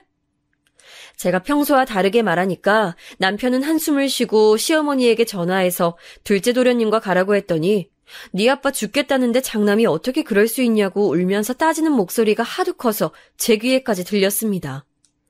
물론 이걸 들으면 제가 매정하다고 생각할 수도 있는데 저렇게 시어머니의 난리 때문에 집에 가면 막상 시아버지는 평소 지병이 있으니 기침을 하거나 속이 체했다거나 가벼운 증상일 때가 많았어요. 병원에서도 이 정도 증상으로 오지 말고 나중에 진짜 숨을 쉬기 힘들면 그때 입원하라고 할 정도로 시어머니는 막무가내로 남편을 부르는 경우가 대부분이라 저도 그렇게 행동했습니다. 남편이 아무리 제 검진일이니까 봐달라고 해도 시어머니는 자식 키워봤자 소용없다며 남편이 결혼하더니 완전히 바뀌었다고 그걸 다 제 탓으로 돌렸어요. 결국 저는 그날 남편을 시댁에 보내고 친정에 전화해서 친정아버지와 같이 병원에 갔다가 아예 친정에서 잤습니다. 다음 날 남편이 친정집으로 와서 싹싹 빌고 표정이 안 좋은 친정엄마에게도 빌고 다시는 이런 일이 없을 거라고 우리 부모님 앞에서 손이 닳도록 빌어 다시 집에 가게 됐는데 역시나 시아버지는 큰일이 아니었어요. 더 웃겼던 점은 이 일로 시어머니와 시누이가 또 저한테 뭐라 했는데 이유가 시댁 무서운 줄 모른다는 이유였습니다. 감히 시아버지가 아프다는데 자기 몸을 더 챙겼다고 어떻게 그럴 수가 있냐는 시어머니의 말에 그럼 알아서 아기 낳을 테니 연락하지 말라고 했더니 시어머니는 난리가 났어요. 남편도 중간에서 너무 곤란해하고 둘째 도련님은 방관하고 시누이와 저도 서로 신경전을 벌이고 결국 어떻게 또 진정됐는데 이 계기로 시어머니는 우리 딸을 태어났을 때부터 그리 좋아하지 않았습니다. 처음엔 남편에게 집착하는 것을 보니까 남아 선호 사상이 하도 심해서 첫째 아이가 딸이니까 저런가 보다 생각했는데 딸이 자랄수록 그건 아니라는 걸 알게 됐어요. 첫째를 낳고 그 뒤로 둘째 도련님은 결혼했는데 속도 위반으로 결혼해서 결혼식은 아기를 낳고 했습니다. 동서의 품에 안긴 서방님의 아기도 딸이었는데 시어머니는 마치 저 보란 듯 시조카를 예뻐했어요. 그러든가 말든가 이미 우리 딸은 친정에서 넘치는 사랑을 받는 중이라 신경도 쓰이지 않았는데 제가 반응이 미적지근하니 시어머니의 유치한 비교는 심해졌습니다. 정확히 우리 딸이 시조카보다 한 살이 많은데 말도 못하는 아이들을 비교하더라고요. 유미는 저 때 걷지도 못했는데 소진이는 벌써 걷네? 엄마를 닮아 그런가 보다? 유미는 저희 딸 이름이고 소진이는 서방님 딸 이름인데 분명히 우리 유미가 소진이보다 발육 상태가 훨씬 빨랐고 그걸 엄마인 저는 당연히 아는데 굳이 저렇게 다 있는 자리에서 저러더라고요. 시누이는 옆에서 소진이가 동서를 닮아 얼굴도 예쁘다고 했는데 일부러 저를 긁는 게 티가 나서 그저 웃겼습니다. 시어머니와 시누이가 저럴 때마다 저는 동서가 미운 마음보다는 속이 다 보이는 시댁 식구들이 그냥 웃기더라고요. 그렇게 저는 딸을 낳고 아들도 낳았는데 친정에서는 제가 아이를 둘이나 낳으니 너무 좋아하셨습니다. 특히 친정아빠가 아들을 낳으니 그리 좋아하셨어요. 아빠는 제가 딸이라고 실망하거나 그런 건 전혀 아니었고 우리 딸도 손주라고 많은 애정을 주셨지만 우리 집에서 아들 유전자가 처음이니 신나셨습니다. 시아버지도 제가 아들을 낳으니 아픈 몸으로 저에게 고맙다고 손을 꼭 잡고 며느리가 들어와서 아들도 낳아주니 행복하다고 하시는데 시어머니와 시누이만 입을 싹 닫더라고요. 시아버지는 제가 병원비를 많이 들이니까 저에게 미안해하셨습니다. 시누이도 결혼하고 시어머니는 혼자 살게 됐는데 시누이는 결혼하며 직장을 그만두어 시댁에 돈을 단 1원도 보내주지 않았고 서방님은 동서 집안이 우리 집처럼 잘 살지 않는다며 생활비를 단 5만 원만 보탰어요. 그렇게 시어머니 생활비와 시아버지 병원비는 오로지 우리 남편의 돈에서 다 나가게 됐는데 저도 나중에는 얄미워서 주기가 싫었습니다. 그런데 친정엄마가 그때는 저에게 다 돕고 사는 거라며 100%의 저에게 돌아오는 게 있다고 그냥 있는 사람이 도와주자고 하시며 저를 달래셨어요. 그걸 남편도 아니까 저와 친정이 끔찍하게 잘했는데 가만히 옆에서 보면 남편도 참 안쓰럽고 본인도 얼마나 고통스러울지 생각하니 그냥 넘기게 됐습니다. 그냥 그때는 그래서 친정에서 우리를 많이 도와주니까 그저 감사한 마음만 가지고 있었죠.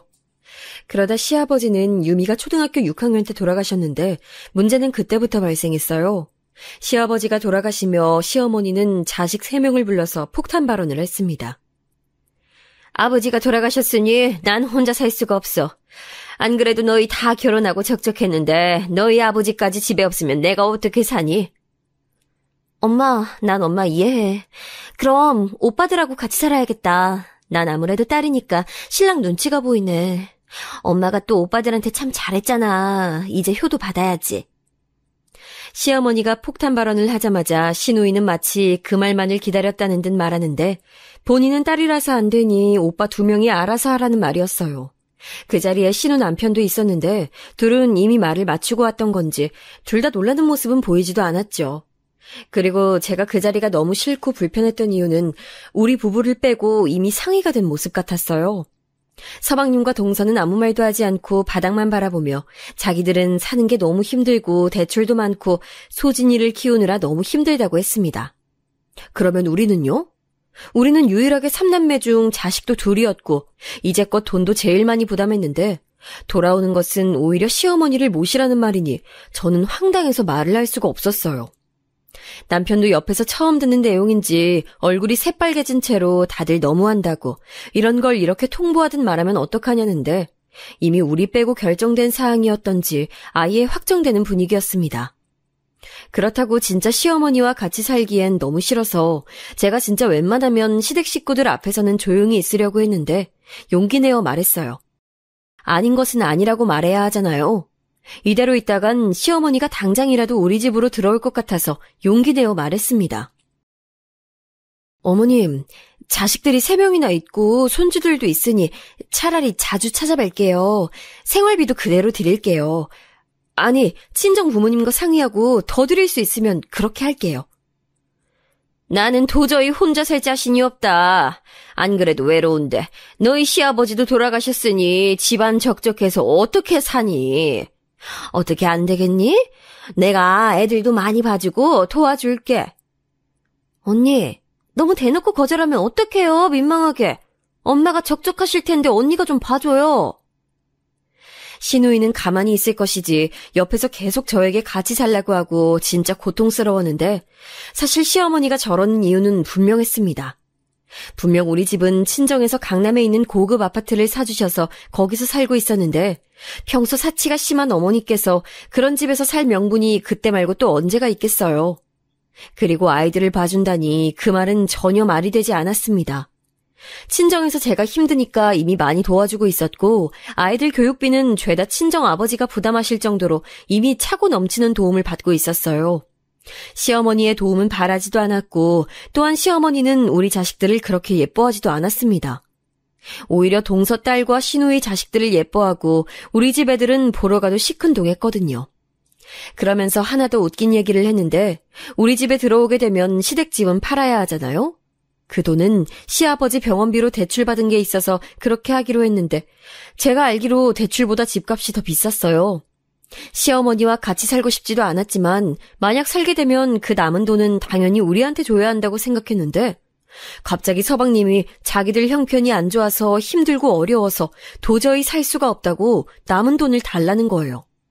그렇게 되면 우리가 시어머니를 모실 이유는 더욱 없어지니 저는 대놓고 서방님에게 그럼 어머니도 모시고 돈도 받아가라 했더니 상관도 없는 시누이가 저한테 뭐라고 했는지 아세요?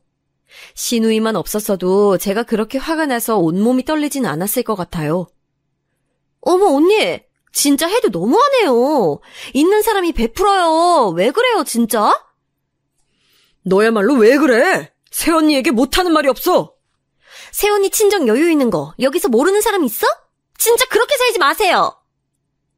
남편이 옆에서 뭐라 하니까 자기도 너무 황당하고 눈물이 난다며 바로 자기 남편을 쏙 데리고 시누이는 나갔습니다.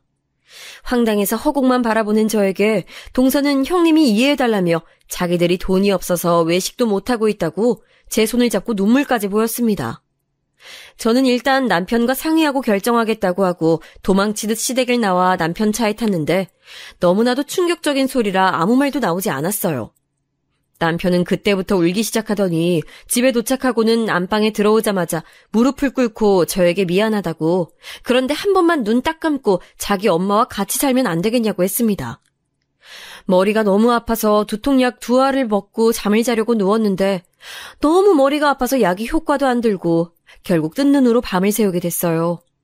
그렇게 친정에 가서 하소연하며 나는 도저히 시어머니와 같이 살 수 없을 것 같다고 울며 말했더니 친정 부모님도 이건 아니라고 통보하듯 그러면 어떡하냐고 화가 나셨습니다. 결국 저는 반대의 의미로 친정에서 며칠 살았는데 남편은 매일 친정으로 와서 죄송하다. 그런데 한 번만 허락해달라 울며 싹싹 빌었어요. 아버지가 돌아가신 직후라 지금 식구들이 티를 내지 않아도 상심이 크다고 이해해달라고 하니까 엄마는 또 외할아버지 생각이 나신 건지 저에게 슬며시 일단 살다가 무슨 일이 생기면 그때 생각하자고 하더라고요. 시어머니를 포함한 시댁 식구들은 꼴도 보기 싫었지만 남편은 분명히 저에게 잘했었고 시댁 일만 빼면 저에게는 최고의 남편이었습니다. 저한테만 잘했던 건 아니고 남편은 아이들한테도 잘해서 아이들은 남편이 퇴근할 시간만 기다릴 정도였어요. 그렇게 저는 결국 시어머니와 같이 살게 됐는데 예상대로 시어머니는 저에게 사사건건 관심이 많았습니다. 저는 서울 토박이고 친구들도 다 주변에 있어서 모임이 많은 편이에요. 그래서 일주일에도 몇 번이나 나가서 친구들과 모이고 아이들 친구 엄마들하고 만나서 교육 얘기도 하고 대화를 하는 시간이 많습니다.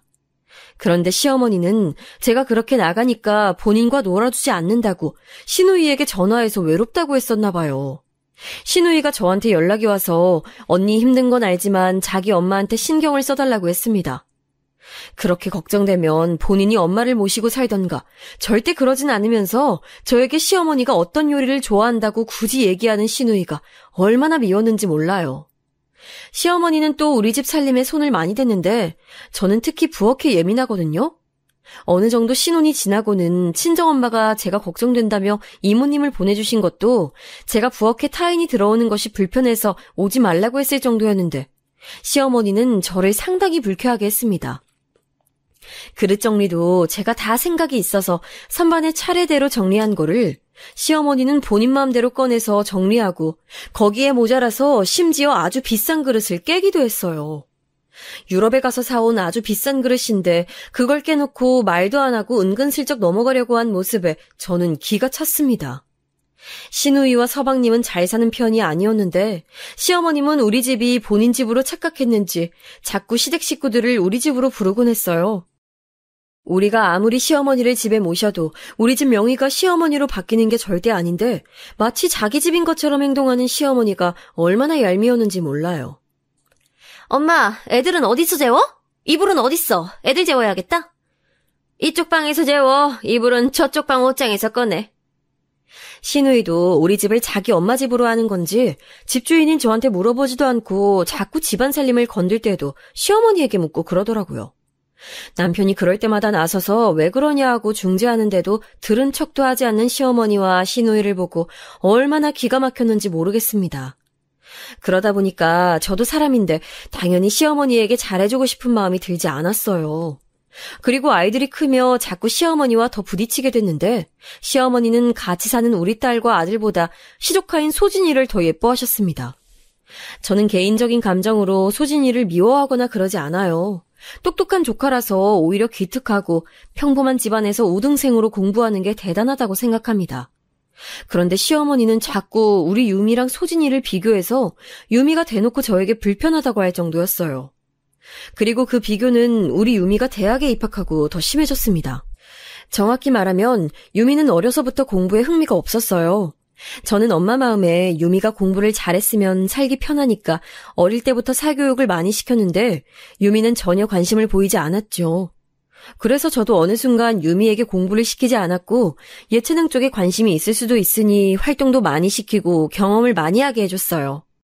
유미와 단둘이 여행도 많이 다니고 미술, 음악, 체육 등 흥미가 있으면 주저하지 않고 시켜줬습니다. 확실히 유미는 공부 쪽에 재능이 없었고 본인의 관심도 크지 않아서 저와 남편은 그럴 수도 있다며 유미를 존중했어요. 그래도 유미는 대학에 입학은 했는데 딱 입학식을 하고 2주 만에 자퇴했습니다. 남편과 저는 처음에 그 소리를 듣고 당연히 놀랐는데 유미가 결연하게 우리한테 눈을 똑바로 뜨고 이렇게 다니면 시간도 버리고 돈도 버리고 자기 인생도 버리게 되는 거라고 말하니까 반대하지 않았어요. 유미는 그렇게 자유롭게 유럽으로 장기 여행도 가고 자기가 어떤 것에 흥미가 있는지 알아보기 시작했습니다. 저는 그런 유미가 기특하기도 하고 한편으론 자기 주관이 확실해서 멋있고 부럽기도 했어요. 그런 우리 딸의 인생을 저는 인정하고 응원했는데 반면에 서방님과 동서딸인 소진이는 공부에 재능이 있었습니다. 안타까운 이야기이긴 하지만 사실 동서네가 그렇게 형편이 좋은 편은 아니었기 때문에 소진이처럼 우등생을 키우기엔 살짝 부족했어요. 그런 소진이와 우리 유미를 밥 먹듯 비교하던 시어머니는 미웠지만 아이가 무슨 잘못이 있겠어요?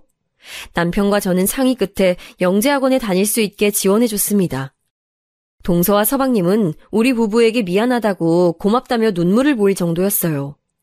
당연히 저도 시누이처럼 만약 서방님이나 동서가 저한테 얄밉게 하거나 그랬으면 지원을 안 해줬을 텐데 살짝 눈치가 없는 동서는 가끔 저를 당황하게는 해도 사람이 밉지는 않았기 때문에 좋은 마음으로 지원해줬습니다.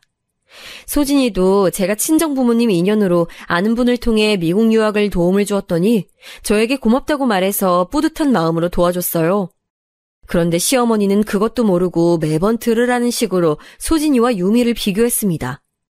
옛날 사람이고 시어머니니까 제가 참으려고 해도 정도가 심해지더라고요. 어머니, 각자 잘하는 게 있는 거죠. 너무 그러지 마세요. 유미도 자기 인생 잘 살고 있어요. 원래 공부는 엄마 머리라는데 우리 둘째 며느리가 얼마나 똑똑하면 저러겠니? 소진이 예뻐 죽겠다. 매번 저런 식으로 나오니까 저는 시어머니와 더 얘기하고 싶은 마음도 들지 않았습니다. 그러다 우리 딸이 하고 싶은 게 생겼다고 저에게 그러는 거예요. 어릴 때부터 꾸미는 것에 관심이 많았던 유미는 화장을 배우고 싶다고 했습니다. 저와 남편은 뭐라도 하고 싶은 게 생겨서 다행이라고 생각하며 유미를 적극적으로 지원해줬어요. 친정 부모님도 인생 살며 남들의 인정을 받는 게 중요한 게 아니고 자기 만족이 제일 중요하다고 유미에게 하고 싶은 것을 찾은 건 축복이라며 많이 응원해 주셨습니다. 유미는 그렇게 응원을 받고 화장을 전문적으로 배우고 이것저것 건들더니 배우들 메이크업 아티스트가 되었고 누가 봐도 성공하게 되었어요. 돈도 많이 벌고 화장 실력이 좋아 불러주는 곳도 많았고 제 친구들은 본인 자식들 결혼할 때 유미에게 화장을 해달라고 벌써 부탁하는 친구도 있을 정도랍니다. 제가 제 딸이라서 그런 게 아니고 유미는 진짜 화장을 잘했고 무엇보다 본인이 그 일을 너무 즐겼어요. 야근도 많은데 자기가 좋아하는 일이라 좋다고 즐기면서 하는 유미를 보니까 저는 흐뭇하고 좋더라고요. 피곤해도 즐거워서 행복하다는 딸을 보며 어떤 부모가 그 일을 하지 말라고 하나요? 그리고 소진이는 미국에서 유학하며 대학을 나오더니 대학원도 거기서 다닌다고 동서가 저에게 말해줬습니다. 똑똑한 친구라 저도 좋은 마음으로 또 도와줬더니 동서가 눈물을 글썽이며 저에게 형님이 없었으면 우리 소진이도 성공하지 못했을 거라는 말을 해서 저도 마음이 뭉클했어요.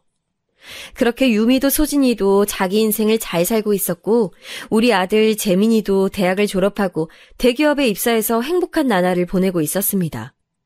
저도 아이들이 다 성인이 되니까 다 키웠다는 생각도 들고 잘 자란 우리 아이들이 얼마나 자랑스럽고 뿌듯했는지 몰라요. 그러다 우리 유미 생일이라 가족끼리 파티를 냈던 날이었습니다. 남편과 저 그리고 유미와 재민이와 시어머니가 같이 모여서 축하하는 자리였는데 마침 그날이 소진이가 박사학위를 딴 날이었습니다. 저도 그 소식을 들어 알고 있었고 당연하게 축하했는데 시어머니는 예상대로 소진이와 유미를 비교했어요. 한두 번도 아니고 그날은 게다가 유미의 생일이었는데 굳이 비교하는 시어머니의 모습에 저는 그동안 참았던 게 드디어 터져버렸습니다. 적당히 해야지 유미 얼굴을 볼 때마다 그러니까 엄마로서 도저히 넘길 수가 없었어요. 우리 딸은 제가 지켜야 하잖아요. 소진이는 박사인데 네 딸은 왜 그러냐? 고등학교만 나와선 성공 못해. 유미야, 지금이라도 안 늦었으니 대학 가라. 어머니, 그만하세요. 한두 번도 아니고 왜 그러세요? 그것도 오늘 유미 생일이잖아요. 너 지금 시어머니에게 소리 지르니? 아니, 내가 못할 말했니? 그러게 애초에 네 딸이 공부 잘했으면 될 일을 네 딸이 멍청한 걸 왜 나한테 뭐라고 하니? 뭐라고요? 그럼 그렇게 잘난 동선에 가서 사세요. 나가세요. 그러면 내가 못 나갈 줄 알아? 멍청한 고졸딸하고 평생 살아. 시어머니는 의기양양 일어나서 가겠다고 하고 우리 집을 나갔습니다. 유미는 옆에서 울고 있고 저는 달래면서 네 잘못이 아니니까 걱정하지 말라고 했어요. 생일인데 저런 막말을 들은 우리 유미가 너무 안쓰러웠습니다. 축하를 받아야 하는 날에 비교를 당하니 그걸 어떤 엄마가 보고 있나요? 당당하게 끝까지 저에게 고조를 운운하며 나간 시어머니를 남편이 따라 나갔지만 시어머니는 됐다고 남편을 뿌리치고 그대로 동선의 집으로 갔다고 남편이 말했습니다. 남편과 싸울 준비를 미리 하고 있었는데 남편도 매번 시어머니가 우리 자식들을 비교하고 무시하는 것을 저보다 더 싫어해서 아무 말 없이 그날 밤은 지나가게 됐어요. 그리고 다음 날이 됐습니다. 밤에 동서에게 연락이 올 줄 알았는데 안 와서 의외라고 생각했는데 남편도 서방님께 연락이 오지 않았다며 출근했어요. 점심때로 기억하는데 저는 집에서 친정엄마에게 전화해서 이 사건을 얘기하고 있었을 때였습니다. 초인종 소리에 나가보니 시어머니가 와 있더라고요. 저는 무시하고 엄마에게 마저 전화하는데 문을 두드리며 열어달래서 열어주지 않고 초인종으로 대화를 했어요. 무슨 일이세요? 저 어머님하고 할 말 없어요.